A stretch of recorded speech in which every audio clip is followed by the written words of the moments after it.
question I've seen go around quite a lot would be, does Elden Ring have good replay value? Something I haven't seen being answered though would be, does Bloodborne have good replay value? And in today's video I aim to answer that question. Bloodborne released almost 8 years ago now, and while normally with virtually any other game in that time the game would have faded, but Bloodborne is not at all a normal game. Even 8 years later, Bloodborne stands strong, with a community even stronger. One of the reasons Bloodborne still stands strong would be its level design. I've played these levels over and over and over again tens of times and they never get boring. The enemies located in Yharnam are terrifyingly beautiful, and most of the time these beautiful enemies are placed really well, some of the best in the series in my opinion. The actual design of these levels are even more beautiful, and this is one of the reasons that exploring these levels never gets boring. I also just want to quickly shout out Canehurst because it is such a good bloody level. Something that also really helps these levels would be the New Game Plus cycles. While in games like Elden Ring I felt New Game Plus cycles were too easy, especially early game bosses.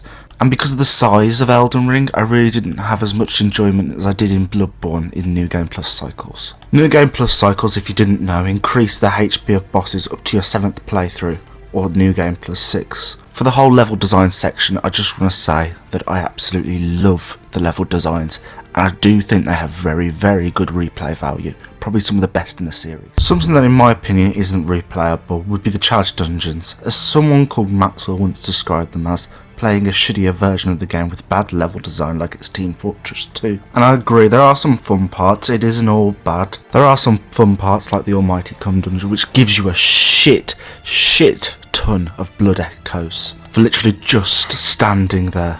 Another reason why Bloodborne has some of the best replayability in gaming would be the weapons. The depth of Bloodborne's weapons is incredible, even by Fromsoftware standard. There are 24 weapons if my memory serves me, and while yes this is 24 weapons, it may as well be 48 because every weapon has a transform mode with a whole new moveset.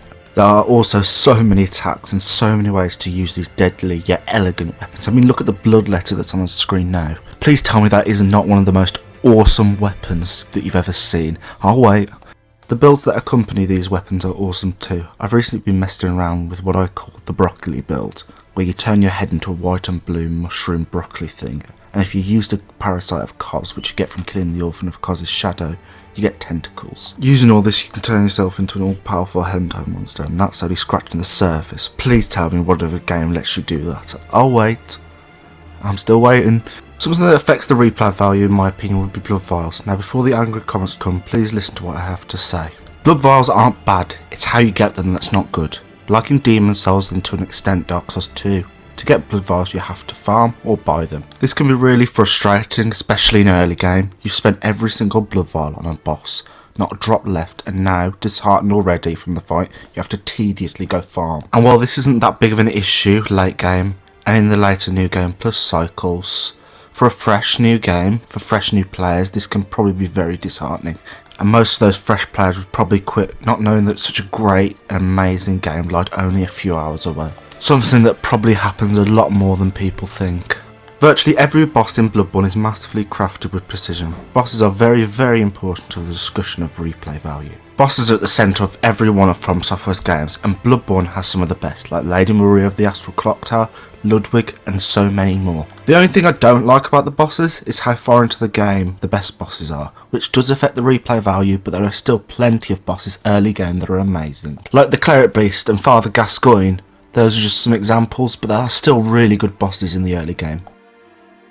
But saying that, with nowhere to go, personally I've made it to Murgo in 3 hours, so late game bosses can be quite easy to access. Something that is exclusive to Sekiro would be the option to replay bosses once you've defeated them. Something that they have strangely only done once, and something they also strangely didn't add to Elden Ring. This does affect Bloodborne not having this feature, but if, and I mean if, they make a remake or remaster of Bloodborne, perhaps we might see this feature added. All we can do is hope and cross our fingers. Something that also affects Bloodborne's replay value would be the inability to respec, meaning although there is a variety of amazing builds, with the inability to change around stats, it limits you to one playstyle, as not a lot of players would be dedicated enough to start whole new playthroughs just for the build they want. This is also a problem as not all players will go above a certain level due to the meta PvP levels, and with how Bloodborne's PvP is great, no one's denying that 8 years later not that many people are actually still online, so most people will stay at the meta PvP level. Something I personally find happens a lot in video games. Once I've experienced a story, like for example God of War 4, not God of War Ragnarok, the one before that. The reason I've got God of War Ragnarok gameplay in the background is because I don't have any clips of God of War 4. I find it really hard to play it again and feel that same immersion as I did the first time around. And while you can't exactly get that feeling again in Bloodborne, it's damn close. I don't know why. Well, I know why. It's because Bloodborne is a bloody amazing game.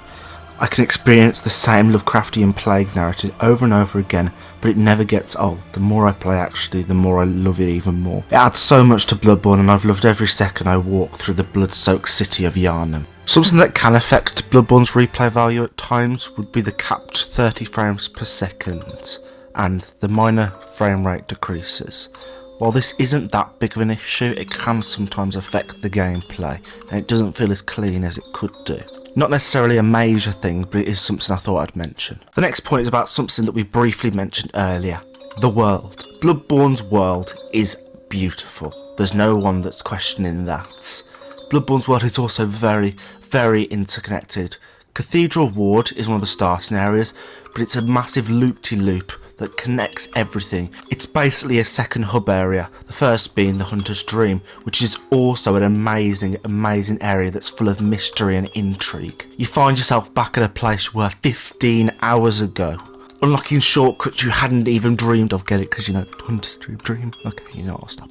This adds a lot to the replay value because you just honestly never get bored of it, and in subsequent playthroughs you'll find new ways to get to areas you've already been to, and maybe even find areas that you hadn't even thought of. Like the Forsaken Cainhurst Castle, which is located behind multiple steps, going to Lyseth's Clinic, which is a pain to get to in itself, and then going to the Hemwick Channel Lane and going to the Crossroads, and then getting shipped away by a dead horse. Well, you don't know it's dead yet because it's still riding it. It's hard to explain, but it is a really, really good area, and it's really worth the efforts to get there. Something that isn't looked at much would be the horror elements regarding Bloodborne. If you've played Bloodborne, then you're bound to come across areas like Upper Cathedral Ward, and while Bloodborne is more psychological horror, there are some classic horror areas. Like Upper Cathedral Ward, where bloodsuckers stalk and roam the halls waiting for unexpected foes to pounce on, and suck the eyes and insight from the crevices in your brain. I mean, even walking through central Yharnam is quite eerie. No music at all, in the dark. It's quite ominous, and while it's not classic-y horror-y a lot of the time, it is still scary in its own right. This adds a lot to the replay value because no matter how many times you play the game, you still do get chills sometimes and a bit creeped out by the things inside Bloodborne.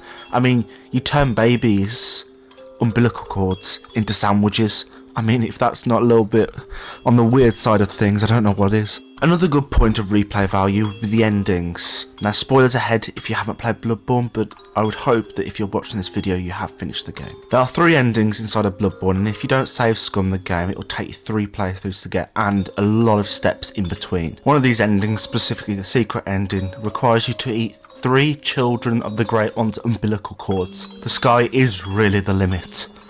Before we end the video, we need to answer the question we set out to answer in the first place. Does Bloodborne have good replay value? And the answer is yes. If you haven't played Bloodborne yet, I cannot recommend it more. Out of the games that I've played, Bloodborne is my favourite of all time. Sadly everyone, that brings us to the end of the video. If you did enjoy, please consider leaving a like and subscribe. If you didn't, please leave some constructive criticism down below as it really helps the channel. Hopefully I'll see you guys and girls in the next one, and may you all find your worth in the waking world. Bye everyone.